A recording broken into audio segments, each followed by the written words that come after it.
and what they have should be, they give with their courage and they give with their money. It's not only money, it's not only material thing, it's also your presence, it's also your mind, your heart. This is spirituality, by the way. Be careful with all these new type, some governments now, in the Muslim majority countries and in the West, they are supporting Sufi. Sufi is at the center of Islam, but not Sufi the way they are talking about. Sufi is pray during the night and disappear during the day. The Sufi we know is pray during the night in order to change the world during the day. This is our Sufism. We pray during the night, yes, but we want to change the world. Because this is the way the Prophet was. This is the way he was. He was not sleeping a lot, but he was very active. And you know when did he start? He was 40. Us today when we are 40 say, oh, now it's time to rest. He started, he was 40. And he started being, and he was courageous. One tribe insulted a woman about the headscarf. He prepared an army. You touch one of us, you will find us all. And we are saying the same, but not doing the same. We are the first to talk and the last to act. So at least if you are not at the forefront, let the people who are ready to do the job, do the job. And sometimes it's very important for us to understand, don't make it a Muslim business. Injustices, racism, and Islamophobia is not only the case of the victims. It's something which has to do with all the people. It's not only about Muslims. It's not only about black people or African American. It's not only about Latinos. It's about all of us. So when we have people coming from another background, Christians, Jews, atheists, agnostic, Buddhist, whatever, and they are ready to do the job, sometimes it's very important to have this together. Why? Because sometimes they can say things that you cannot say. It's true. There are things that some non-Muslims can say that you cannot say. If you say them, you are destroyed. And Amnesty International, they know this, and they started this only on the national ground. If you were facing Tunisia, they were not going to send a Tunisian guy to say something against the Tunisian government. Because they might not get him, but they will get his family. So you have to be intelligent in the way you are resisting. It's a front. It's a coalition. The coalition is you do this, and we are adding competences and strength to the whole thing. So anyone who wants to face, Islamophobia by saying, let us gather all the Muslims and think now in America that it's only the Muslim business, you are completely wrong. You are not going to win anything like this. You are going to put yourself on the margin. You are doing exactly what the Tea Party wants you to do. You are playing the victim mentality, putting you on the margin. Come to the mainstream. Come at the center of the struggle and do what you have to do. Do what you have to do, and then this has to be done with confidence. And our spirituality is about this. The most spiritual people that you can see everywhere in your day, every day? People who are confident. I'm not scared. Confident means I know my way. I know my goals. I know my objectives. Confidence as to who you are, confidence as to where you are going or heading. This is it. This is the very meaning of Inna lillahi wa inna ilayhi raji'un. Means go come. I know where I'm coming. Omar Mukhtar?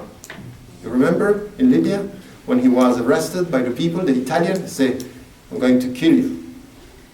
He smiled. And this is written, this is history. And his answer was what? Do whatever you want with me. Inna lillahi wa inna ilayhi raji'un.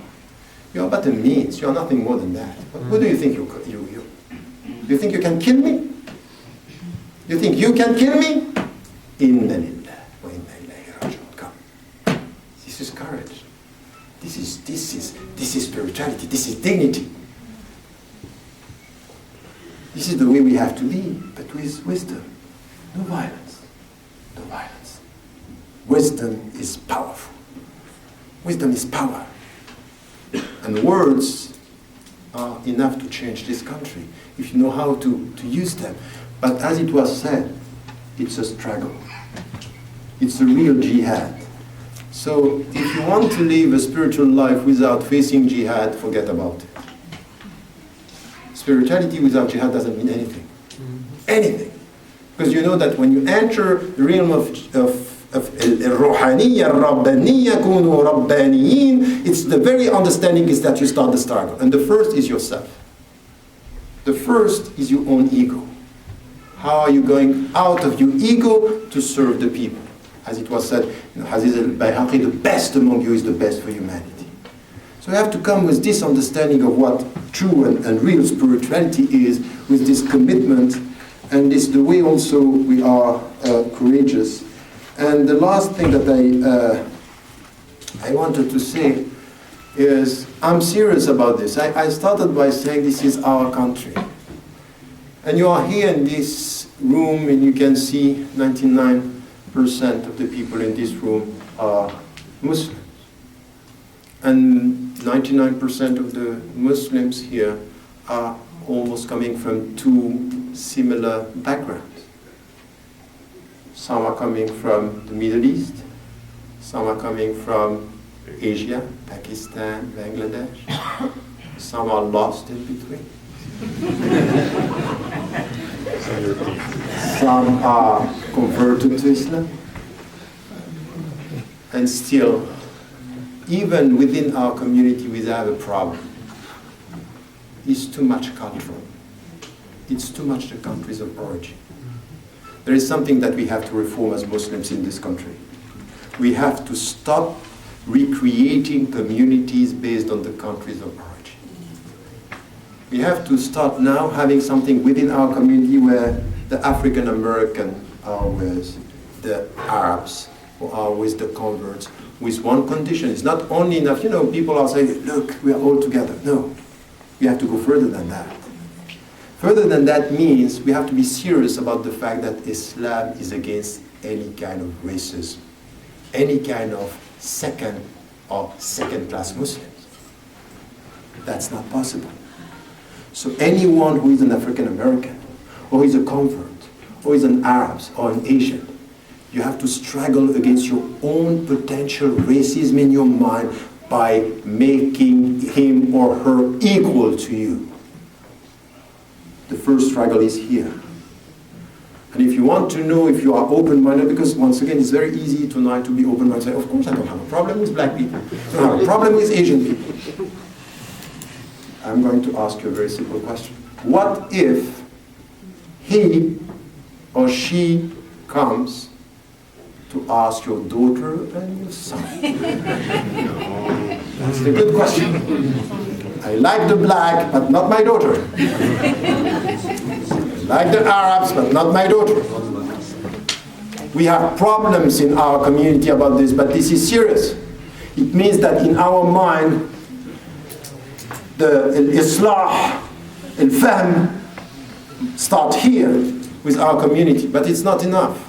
Having said that, when I said at the beginning, we have to say that America is our country, we also have to look at people beyond the community. How many people are we reaching? You want to change the mentality of the Americans? Stop talking to one another. Stop talking to yourself. Stop talking to the people saying, in a room where there are only Muslims, we are open-minded as Muslims, we are good, we are nice. Okay, that's fine, but what are the people who are listening to you? It's like the people who are going to demonstrate outside. They want the people to hear them as Muslims not happy with what is happening in the Middle East, and the first thing they do outside is to say, Allahu Akbar. So, okay, Allahu Akbar, I can understand what you mean. But when you go outside and you say Allahu Akbar in such a way with a media that is just covering what you are doing, for them Allahu Akbar means kill them all. To whom are you talking? What are you saying? Be careful with this. Allahu Akbar, it's fine. Even the way you are, don't shout it. You have to, Allahu Akbar, it's something which is big for us. Allahu Akbar is a state where you are in connection with Allah. It's not that you are shouting that people can't understand. So if you want to say Allahu Akbar, don't do this in the streets in the West, where you are completely going to be misunderstood. And people are using this. You know, the media can play the way they want. When Allahu Akbar was good during the uprisings in the Middle East, they didn't translate. It's not Islamic. They are nice people. Freedom. When they want to use it against you, you do the same for Palestine. Allahu Akbar. Hamas. And that's it.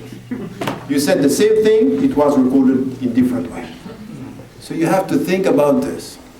Have to think about our strategy, in which way. It doesn't mean that we are playing, but just it's a strategy, and we have to be clever. Consistency with what we want to say, and understanding what you want to say. You have to think of who is hearing you when you are talking. And by saying this, what I want you to understand is to go beyond our communities, and to think that now you have to be serious about living in the West. You have to be serious about the people who are not Muslims, people of other faiths, and you have to respect them. And you have to bring them in this struggle, because this is an American struggle for the future. It has to do with all our kids, not only the Muslims. You know, when Mandela said, the dignity of a community or a country is the way this country is treating its minorities, he was very right.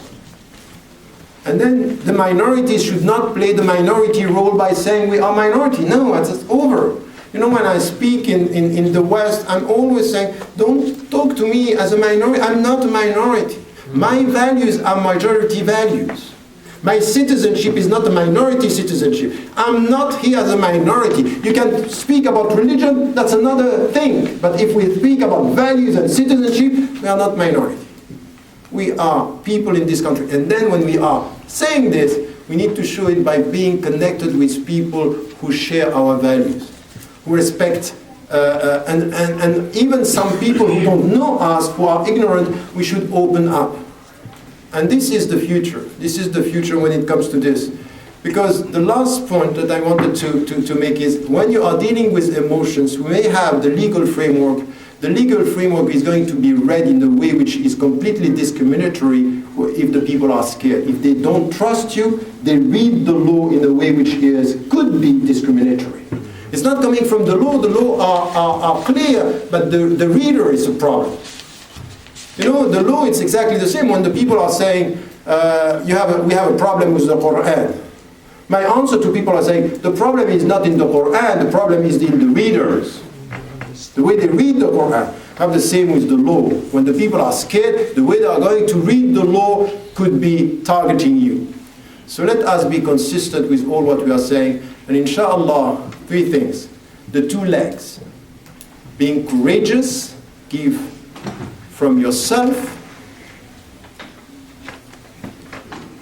الذين جاهدوا في سبيل الله بأموالهم وأنفسهم, and give from your money. Let the people who can do the job.